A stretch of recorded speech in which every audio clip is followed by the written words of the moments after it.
नमस्कार दोस्तों, ये वीडियो में हम बहुत ही इंपॉर्टेंट और कॉमन डाइजेस्टिव प्रॉब्लम डिस्कस करने वाले हैं जो आपके दिमाग में भी 100% कभी ना कभी तो आया ही होगा। तो क्वेश्चन ये है कि क्या खाना खाने के तुरंत बाद पानी पीना इज सेफ और नॉट? क्या इससे आपका डाइजेशन का प्रोसेस स्लो होता है? यस या नो? हमारे दादा दादी बहुत सालों से ये पॉइंट को डिस्कस करते आ रहे हैं कि बेटा खाने के बाद तुरंत पानी मत पियो, इससे आपका डाइजेशन का प्रोसेस स्लो हो जाता है। बट आज की जनरेशन मांगती है साइंटिफिक प्रूफ। क्या इस बात का कोई साइंटिफिक प्रूफ है? ये वीडियो में हम वही चीज़ डिस्कस करने वाले हैं। मेरा नाम है डॉक्टर निसक पटेल, मैं गैस्ट्रोएंटरोलॉजिस्ट हूँ, सिड्स हॉस्पिटल, सूरत, गुजरात से। अगर आपको वीडियो पसंद आए तो इसको लाइक और शेयर ज़रूर कर देना, चैनल को सब्सक्राइब कर देना, क्योंकि हम लोग ये चैनल पे ऐसे ही important unanswered digestive problem discuss करते रहते हैं। और अगर आपके दिमाग में भी कोई ऐसा क्वेश्चन हो जो आपको लगे अभी तक अनआंसर्ड है तो मुझे कमेंट सेक्शन में लिख के ज़रूर बताइए, हम लोग इस पे वीडियो ज़रूर बनाएंगे। गैस्ट्रो गुरु के साथ बढ़ाएं अपने पाचन स्वास्थ्य का अनुभव, जहां विज्ञान और वास्तविक ज्ञान मिलते हैं। Authentic medical health information, gastro गुरु के संग।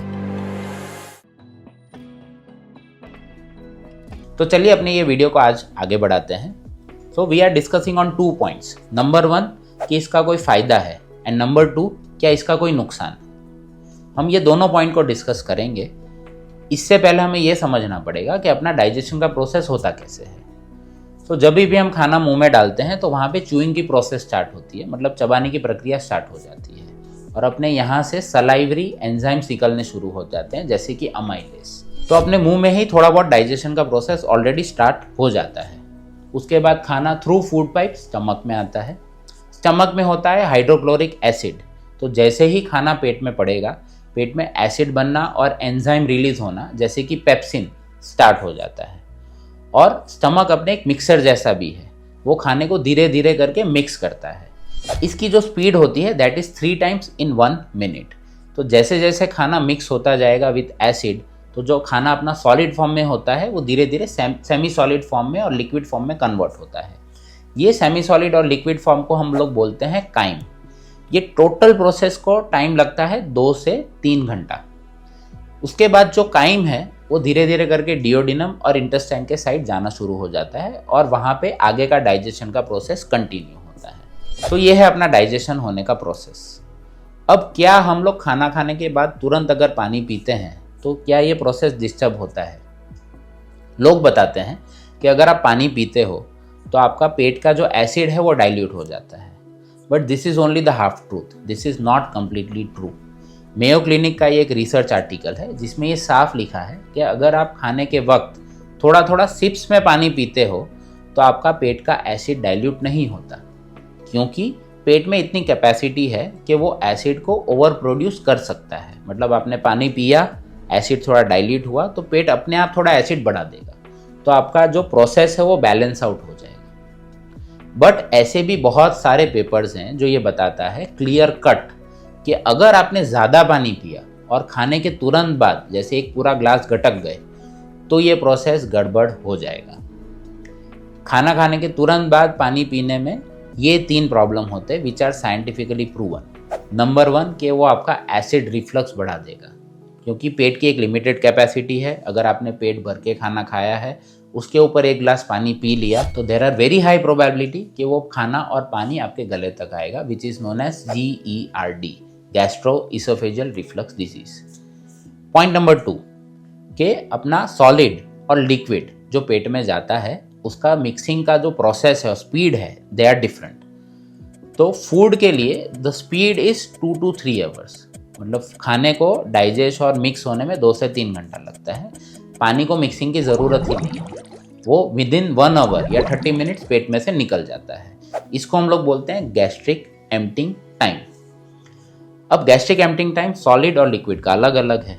तो अगर आप खाने के साथ पानी पियोगे तो ये जो खाना है वो पानी के साथ बह जाएगा, तो खाने के बड़े बड़े पीसेस आपके पेट से बाईपास होकर इंटेस्टाइन में पहुंच जाएंगे, और वहाँ पे आपका डाइजेशन का प्रोसेस स्लो हो जाएगा, क्योंकि बड़े पीसेस को डाइजेस्ट करने में इंटेस्टाइन को ज़्यादा टाइम लगेगा। तो this is point number 2। And number 3, it can cause dumping syndrome.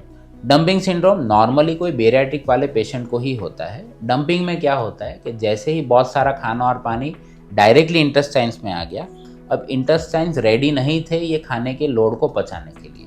जब भी खाना इंटेस्टाइन में जाता है तो बहुत सारे हार्मोन्स रिलीज होते हैं, जैसे इंसुलिन, ग्लूकागॉन, GLP, GIP, ये आगे के प्रोसेस को बराबर से रेगुलेट करते हैं। तो बहुत सारा खाना जब पेट से इंटेस्टाइन में पहुंच जाता है तो एक इंसुलिन का स्पाइक आता है जो अपने शुगर्स के लेवल को गड़बड़ कर देता है।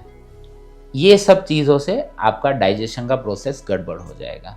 सो there is a very solid scientific research which says कि खाना खाने के बाद अगर आप थोड़ा पानी पीते हो या ड्यूरिंग स्वॉलोइंग अगर आप खाना खाते वक्त थोड़ा थोड़ा करके पानी पीते हो तो ज़्यादा प्रॉब्लम नहीं होगा। And that volume is around 100 to 150 ml, मतलब आप इतना पानी पी सकते हो। बट अगर आपने इतना पानी पिया 250-300 ml तो आपका डाइजेशन प्रोसेस स्लो होगा। अब हम दूसरे पॉइंट को डिस्कस करते हैं इन आयुर्वेदिक पर्सपेक्टिव। आयुर्वेदा हमें पता है दोस्तों कि 5000 साल पुराना है और इसमें जो भी बात कही है this is pure wisdom. Knowledge अपनी जगह पे सही है और एक होता है विजडम। तो आयुर्वेदा क्या मानता है कि पेट में जो अग्नि होती है which is equal to acid in modern medicine, ये कम हो जाती है अगर आपने ज़्यादा पानी पिया तो। जैसे आप आग में पानी डालोगे तो आग बुझने शुरू हो जाएगी, तो आपकी जो जठर अग्नि है वो कम होती है। अष्टांग हृदयम में ये पर्टिकुलरली लिखा गया है जीर्यमनम जलम पित्वा, मतलब खाने के साथ थोड़ा थोड़ा करके पानी पियो, एक साथ ज़्यादा तुरंत पानी मत पियो।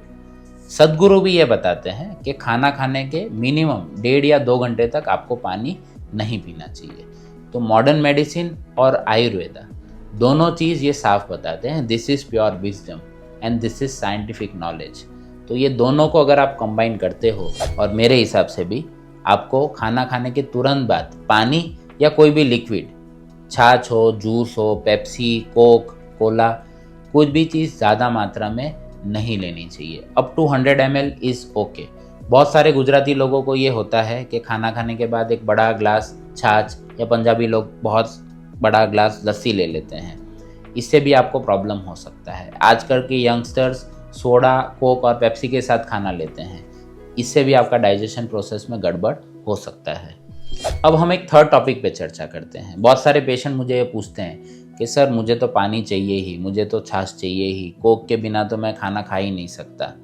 तो आप ये सोचो कि क्या इस हैबिट का कोई फ़ायदा है? कोई भी साइंटिफिक पेपर या रिसर्च या क्लिनिकल ट्रायल ये नहीं बोलता कि इस चीज़ का फ़ायदा है।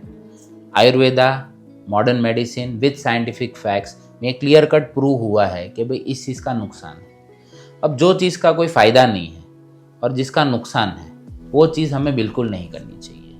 ये चीज़ आप हमेशा ध्यान रखिए। ये एक आपकी ख़राब हैबिट है, इसको आप चेंज करने की कोशिश करिए। सो अब इसका प्रैक्टिकल सॉल्यूशन क्या है? इसका प्रैक्टिकल सॉल्यूशन यही है कि आप थोड़ा थोड़ा करके पानी पी सकते हो। गरम गुनगुना पानी हो तो बेस्ट। सोडा, कोक, पेप्सी बिल्कुल अवॉइड करना चाहिए। छाछ आप बिल्कुल ले सकते हो अप टू 150 ml। अगर आपको बहुत ज़्यादा प्यास लगती है तो आप 1.5 घंटे बाद आप नॉर्मल वाटर पी सकते हो, पर ठंडा पानी पीना अवॉइड करिए। बस इस चीज़ को आप 2 हफ्ते के लिए ट्राई करिए। मैं आपको गारंटी के साथ बोलता हूँ कि आपको 100% फ़ायदा होगा। तो जो लोग भी ये वीडियो देख रहे हैं या जो लोग के भी फ्रेंड्स जिसमें ये हैबिट है खाना खाने के बाद तुरंत पानी पीने की, इसको आज ही चेंज करिए। आपके डाइजेशन में 100% फ़ायदा होगा। अगर वीडियो पसंद आया हो तो इसको लाइक और शेयर उन लोग के साथ ज़रूर करना जो खाना खाने के बाद पानी पीते हैं, उनका भी डाइजेशन बदल जाएगा। और अगर आपको फ़ायदा हो तो मुझे कमेंट सेक्शन में लिख के ज़रूर बताइएगा। तो चलिए मिलते हैं नेक्स्ट वीडियो में, तब तक के लिए धन्यवाद, नमस्कार।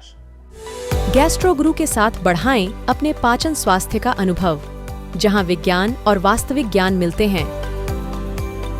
Authentic medical health information, gastro गुरु के संग।